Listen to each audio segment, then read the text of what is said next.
ANN Asian news network, आगाही इंसाफ के साथ।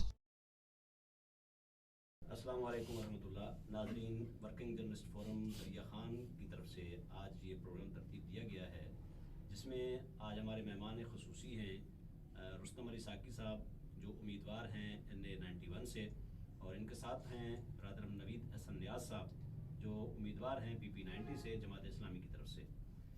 Working journalist forum दरिया खान, जैसा कि आप सब जानते हैं, गबराजीवी शहर के इज्तिमाई मामलात में अल्हम्दुलिल्लाह अपना एक मौसर और मुनज़्ज़म किरदार अदा करता रहा है। तो इसी हवाले से वर्किंग जर्नलिस्ट फोरम दरिया खान आपके सामने कोशिश करेगा कि तमाम उम्मीदवारान जो यहाँ पे इलेक्शन में मौजूद हैं, उनसे हम वक़्त ले सकें, उनसे रब्ता कर सकें, उनकी बात यहाँ पे सुन सकें, आप तक उनकी बात को पहुँचा सकें। तो आज हम अपने आने वाले मेहमानों से इंशाल्लाह गुफ्तगू करेंगे और अपने सवालात इनके सामने रखेंगे, और तरतीब यही है कि इंशाल्लाह यही सवालात हर आने वाले उम्मीदवार से होंगे, ताकि किसी के साथ नाइंसाफ़ी भी ना हो और उनका जो मुद्दा है वो भी आवाम के सामने पहुंच सके। तो इंशाल्लाह शुरू करते हैं आज के प्रोग्राम को। खुशामदीद कहूँगा जनाब रुस्तम अली साकी साहब और नवीद हसन नियाज साहब को। और पहला सवाल मैं पेश करूँगा अपने वर्किंग जर्नलिस्ट फोरम के दोस्तों की तरफ से कि बतौर अवामी नुमाइंदा आपके ख्याल में हल्का और दरिया खान शहर के कौन कौन से मसाइल इज्तिमाई अहमियत के हामिल हैं और इनके हल के लिए आपके पास क्या एजेंडा है? बिस्मिल्लाहिर्रहमानिर्रहीम।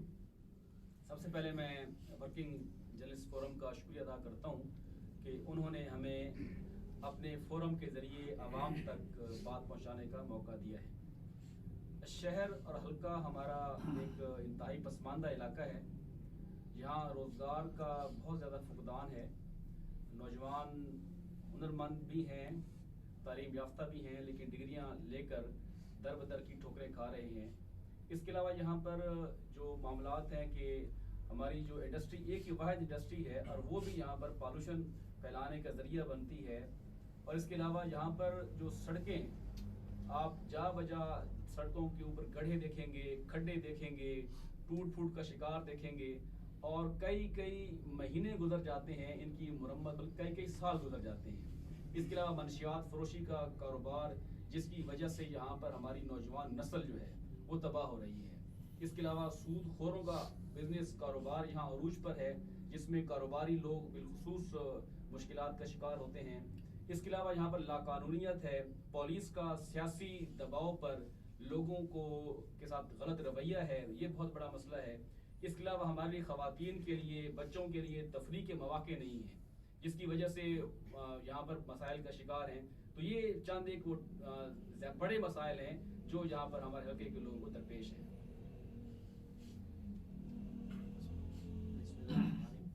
आपने मसाइल बताए, ये हल करूँगा, लेकिन आप मुंतखब हो जाते हैं जब और आप अपोजिशन में चले जाते हैं तो हल्के के मसाइल कैसे हल करेंगे?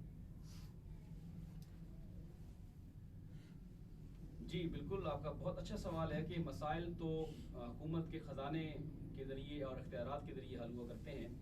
तो एक बात तो ये है कि इंशाल्लाह जब आपकी दुआ से मैं और साकी साहब मुंतखब होंगे तो MPA MNA के पास फंड्स होते हैं। एक तो वो जो फंड्स हैं वो यारों और अपने जो चहीते हैं उन पर खर्च करने की बजाय मनपसंद ठेकेदारों को कमीशन की सूरत में उनकी जेबें भरने की बजाय हम आवाम पर खर्च करेंगे, जितने भी वसाइल हमारे पास आएंगे।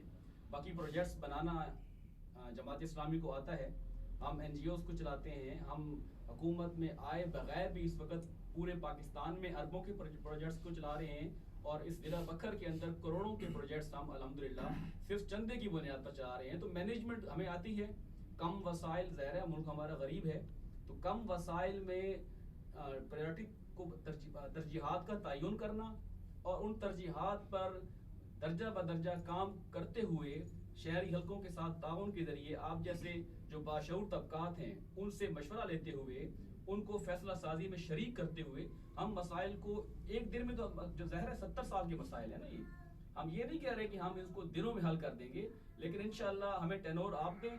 हम इसी शहर के बासी हैं, हम इस हल्के के बासी हैं, हम इसके मसाइल को समझते हैं और इसके वसाइल को भी समझते हैं। इंशाअल्लाह हम हल करना जानते हैं। तलीम, सेहत, रोज़गार, अमन अमान, महंगाई का खात्मा, ये अवाम की बुनियादी ज़रूरियात हैं। इसके लिए जमात इस्लामी ने पहले क्या किरदार अदा किया है और आइंदा क्या किरदार अदा करने जा रही है? तालीम के हवाले से तो ये बात किसी से टकी झुकी नहीं है कि जमात इस्लामी मुल्क भर के अंदर एक ऐसा निसाब दिया जो दुनिया के 32 मुल्क में पढ़ाया जा रहा है। और तालीम के हवाले से 1000 से ज़्यादा हमारे स्कूल हैं और तकरीबन 42 हमारे कॉलेज हैं। तो इस हवाले से तो अल्हम्दुलिल्लाह हम खुद कफ़ील हैं और ये काम बड़ी आसानी के साथ कर सकते हैं। दूसरा सवाल आपको कौन सा था? सेहत, रोजगार। सेहत और रोजगार के हवाले से ये कि इस वक्त हमारा तजर्बा है अल्हम्दुलिल्लाह जमात इस्लामी का कि मुल्क भर के अंदर 92 बड़े हस्पताल, जो आपके DH भी बड़े हस्पताल हैं, और इसके अलावा हमारी तकरीबन 3000 से ज़्यादा लेबार्ट्रियाँ हैं, एम्बुलेंसेज हैं। तो इस हवाले से भी अल्हम्दुलिल्लाह हमारा होमवर्क मुकम्मल है। अमन और अमान के हवाले से? अमन अमान तो ज़ाहिर है जब जमात इस्लामी की हुकूमत आएगी तो सारा काम सीधा हो जाएगा। जब वो कहते हैं ना सराय में पेट न पहियां रोटियां ते सबे गला खोटियां, जब सबको रोजगार मिलेगा, सबको हकूक मिलेंगे, सबको उनकी दहलीज पर इंसाफ मिलेगा, तो इंशाल्लाह अमन अमान तो आज खुद ठीक हो जाएगा।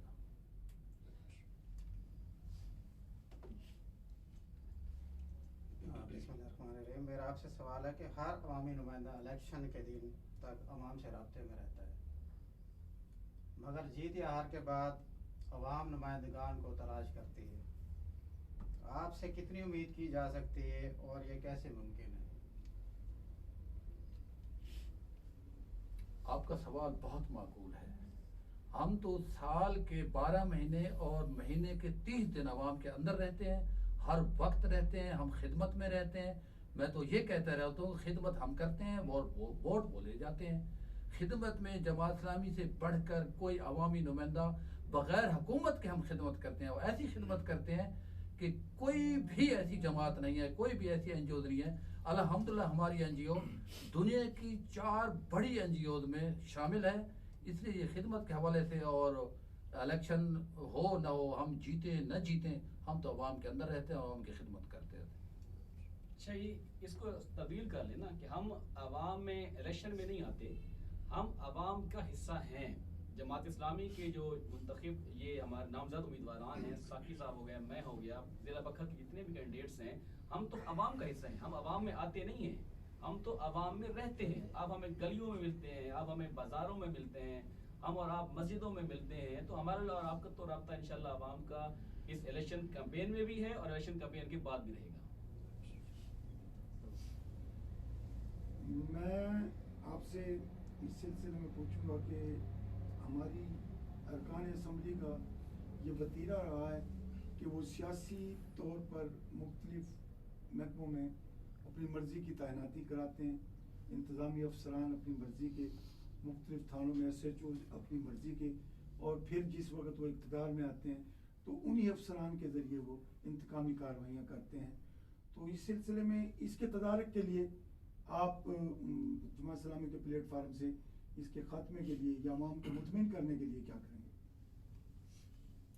ये बात मुझसे ज़्यादा अवाम खुद जानते हैं। ये वडेरे हैं, जागीरदार हैं, ये सरमायादार हैं।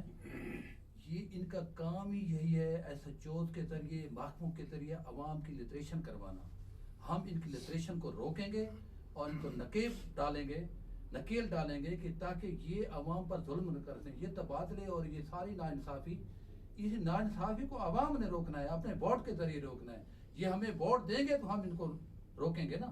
अब अवाम के हाथ में है कि वो हमें वोट दें ताकि हम इनको इन नाइंसाफ़ियों से रोक सकें।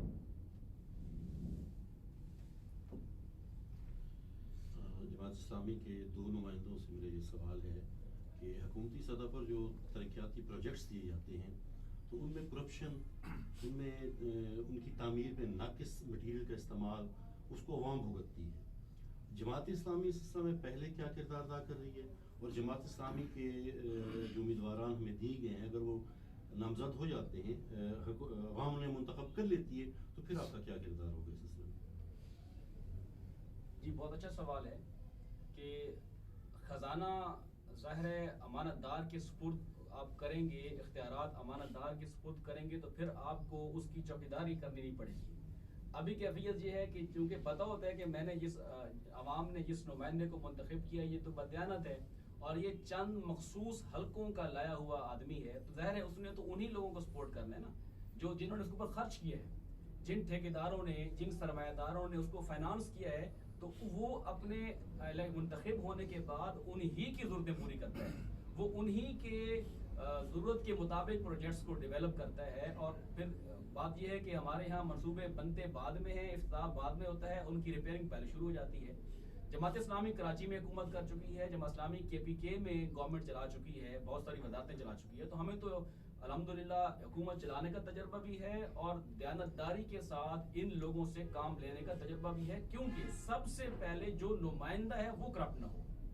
बस ये इंशाल्लाह जब वो दिन जब आएंगे, आवाम ये एतमाद हमें देगी, तो इंशाल्लाह उनकी अमानत की हिफाजत करना हमारी जिम्मेदारी है। बिस्मिल्लाहिर्रहमानिर्रहीम।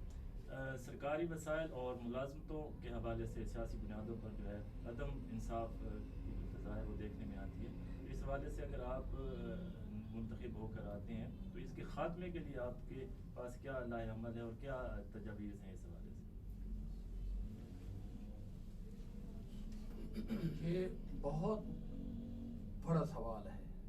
मुल्क के अंदर करप्शन की सूरत हाल ये है कि इस वक्त पाकिस्तान में रोज़ाना 13 अरब रुपए की करप्शन हो रही है। और आप ये भी नोट कर लें कि ये सब नंबर प्लेट वाले इस मुल्क को खा रहे हैं। मैं ओपनली कह रहा हूँ, 90,000 गाड़ियाँ जो 220 अरब रुपए का पेट्रोल खाती हैं वो हमारा और अवाम का खून पीती हैं। इसी तरह थप नंबर प्लेट वाले लोगों जिनकी बिजली बिल्कुल फ्री है, 550 अरब रुपए की बिजली मुफ्त में इस्तेमाल कर रहे हैं। तो ये हम खुली आंखों के साथ देख रहे हैं, अवाम की खुली आंखों के साथ देख रहे हैं। इन सारी करप्शन को खात्मे का हल के लिए हमारे पास बहुत बड़ा प्लान है और इंशाअल्लाह 1 साल के अंदर अगर जमात इस्लामी को हुकूमत मिल जाती है तो सारा निज़ाम सीधा कर देंगे इंशाअल्लाह।